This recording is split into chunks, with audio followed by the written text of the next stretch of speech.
भारत में उसमें सहयोग जो है वो अपना दिया। मगर अब हालात जो है उसी तरह के एक बार फिर से बने हुए हैं, और उस वजह से, क्योंकि बलूचिस्तान एक बहुत बड़ा खित्ता है, पाकिस्तान उसके मुख्य इलाका जो है, जो मैक्सिमम एरिया है, उससे अपना कंट्रोल खो चुका है। इसीलिए आप देखें तो आंकड़े बताते हैं कि पाकिस्तानी सेना के लोगों का नुकसान है वो बहुत ज्यादा हुआ है। चाहे वो उनके कैंप थे, उनके काफिले थे, हर रोज उनको निशाना बनाया जाता, और पाकिस्तान की तरफ से बलोचिस्तान में एयर स्ट्राइक तक की गई। यानी कि पाकिस्तान जिस तरीके से लगातार ये कर रहा है, उससे एक चीज बड़ी स्पष्ट है कि पाकिस्तान अब उस इलाके पर अपना जो कब्जे का दावा करता था, या वहां वहां पर कहता था कि वो उसका इलाका है, वैसी कुछ स्थिति इस वक्त रही नहीं है। तो ऐसे में जो स्थितियां बदली हैं, उस बदली स्थिति में पाकिस्तान की ग्राउंड पूरे तरीके से लूज हुई है, और वो ग्राउंड अभी पाकिस्तान को मिलती दिख नहीं रही।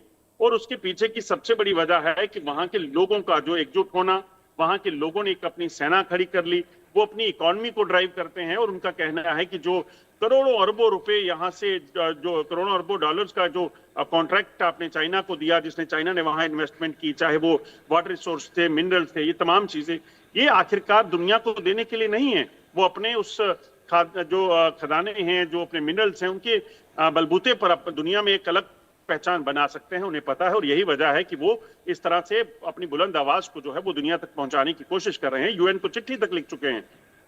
जी बिल्कुल। और कहीं ना कहीं अब अजय इस बात पर नजर होगी, ये जो अब ताज़ा घटनाक्रम सामने आया है और जो आरोप लगे हैं, निश्चित तौर पर आप देखिए कि ऐसे फाइटर जेट तो दुश्मनों के लिए इस्तेमाल होते हैं अजय, कि चलिए अगर भारत पाकिस्तान के साथ जंग होती और तब पाकिस्तान ने इस्तेमाल किया होता तो वो एक अलग बात थी। अपने ही देश के लोगों पर यह इस्तेमाल करना बताता है कि पाकिस्तान और वहां की सरकार की मंशा क्या है। देखिए खुशबू, मैंने जैसे पहले कहा कि 1948 में बेशक जो बलूचिस्तान के साथ पाकिस्तान की उस वक्त की सरकार जो जिन्ना की थी, उसने एकॉर्ड किया था, मगर वो एकॉर्ड जो है वो खाली कागजों में था, उन लोगों के साथ था जो लोग उस समय भी बलूचिस्तान में कोई बहुत बड़ी हैसियत नहीं रखते थे। मगर क्योंकि इलाका कमजोर था, वहां उस तरह का दबदबा नहीं था उन लोगों का, और उन्होंने, पाकिस्तान की सरकार ने वहां कब्जा कर लिया।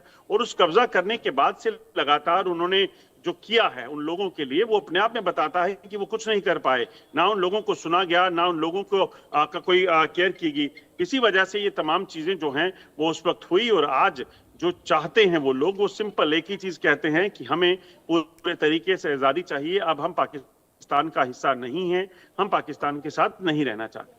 बिल्कुल। क्या इस घटनाक्रम के बाद जो विरोध है वो और बढ़ता हुआ अजय नजर आ रहा है आपको, क्योंकि बलूच अब रुकेंगे नहीं, ये बात तो तय है, और बलूच जो लिबरेशन आर्मी है वो भी अब रुकेगी नहीं। देखिए खुशबू, इस वक्त जो स्थिति है, आप ये कह सकते हैं कि अब वो कॉन्फ्लिक्ट वाला जो है वो दायरा नहीं रहा है। अब वो एकदम से प्रखर रूप से अपनी आवाज को उठाते हैं, और उनका स्पष्ट कहना है कि अब वापसी के कोई संकेत नहीं है। अब जो पहले विरोध होता था, विरोध नहीं है, वो एक अलग देश की मांग को लेकर।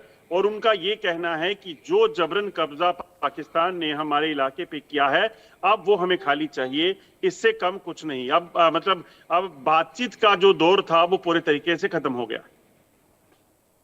बिल्कुल। आप रहिए मेरे साथ जरा अजय, आगे भी बातचीत करेंगे आपसे। इसी भी जो एक और बड़ी खबर आ रही है वो अपने दर्शकों को बता दें, वापस आपके पास आते हैं। पाकिस्तान के परमाणु हथियारों पर चीनी विशेषज्ञ का बड़ा दावा सामने आया है। परमाणु युद्ध हुआ तो पाकिस्तान पहले वार कर सकता है। राजनीतिक